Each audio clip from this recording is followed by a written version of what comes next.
అందరికీ నమస్కారం. గుడ్ ఫుడ్కి స్వాగతం.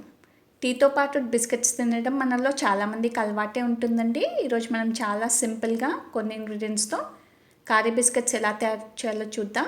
ఇక్కడ 1 కప్ ఆఫ్ మైదా తీసుకున్నానండి. కార్న్ఫ్లవర్ లేదా మైదా తీసుకోవాలి. కొద్దిగా గీ, జీరా ఇంకా సాల్ట్. ఒక ప్లేట్లోకి మైదా యాడ్ చేసుకోవాలి. కొద్దిగా జీరా వేసుకోవాలి. కావాలంటే వాము కూడా వేసుకోవచ్చు. కొద్దిగా సాల్ట్ కూడా యాడ్ చేసుకోవాలి. 1 or 2 టేబుల్ స్పూన్స్ గీ కూడా యాడ్ చేసుకోవాలండి. ఇప్పుడు ఈ ఇంగ్రీడియంట్స్ అన్నీ చక్కగా ఒకసారి మిక్స్ చేసుకోవాలి. మిక్స్ చేసుకున్న తర్వాత కొద్దిగా వాటర్ యాడ్ చేస్తూ ఒక స్టిఫ్ డో ప్రిపేర్ చేసుకోవాలి. ఇప్పుడు ఈ డోని కవర్ చేసి ఒక 10 minutes వరకు సైడ్లో పెట్టుకోవాలండి.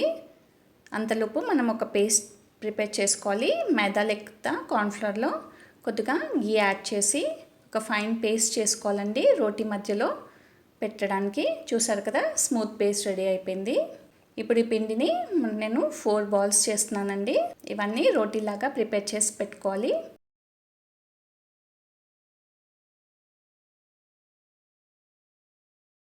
మనకు అన్ని రోటీస్ ప్రిపేర్ అయ్యాయండి. ఇప్పుడు ముందుగా ఒక రోటీ తీసుకొని మనం ప్రిపేర్ చేసుకున్న పేస్ట్ని అప్లై చేసి కొద్దిగా మైదా కూడా స్ప్రింకిల్ చేయాలి.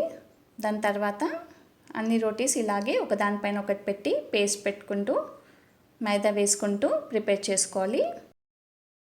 ఇప్పుడు అన్నీ ప్రిపేర్ చేసుకున్న తర్వాత మనం ఇలా ఫోల్డ్ చేసుకోవాలండి. ఇలా ఫోల్డ్ చేసుకున్నాక కూడా ఒకసారి పేస్ట్ అప్లై చేసి ఇలా ఫోల్డ్ చేసుకోవాలి. దీన్ని ఒక 10 minutes ఫ్రిడ్జ్లో పెట్టుకోవాలి. అప్పుడు మనకి కరెక్ట్గా సెట్ అవుతుంది. ఇప్పుడు మనం సెట్ అయిన డోతోని చక్కగా రోల్ చేసుకోవాలి. సాఫ్ట్గా రోల్ చేసుకోవాలండి. అప్పుడు మనకి చక్కగా లేయర్స్ అన్నీ ఫామ్ అవుతుంది. కావాల్సిన సైజులో కట్ చేసుకోవాలి. చూసారు కదా ఎన్ని లేయర్స్ వచ్చిందో. ఆయిల్ చాలా హీట్ అయిన తర్వాత లో టు మీడియంలో ఫ్రై చేసుకోవాలండి. కావాలంటే అవెన్లో కూడా పెట్టుకోవచ్చు. 150 degrees 10 to 15 minutes వరకు మీ అవెన్స్ని బట్టి టెంపరేచర్ అడ్జస్ట్ చేసుకోవాలి. ఇలాగే అన్నీ ప్రిపేర్ చేసుకోవాలండి. చూసారు కదండి, మనం ఎంత తక్కువ టైంలో చాలా తక్కువ ఇంగ్రీడియంట్స్తో ఇంట్లోనే ఈజీగా కారీ బిస్కెట్ ప్రిపేర్ చేసుకున్నాం. టీతో పాటు చాలా బాగుంటాయండి, క్రిస్పీగా.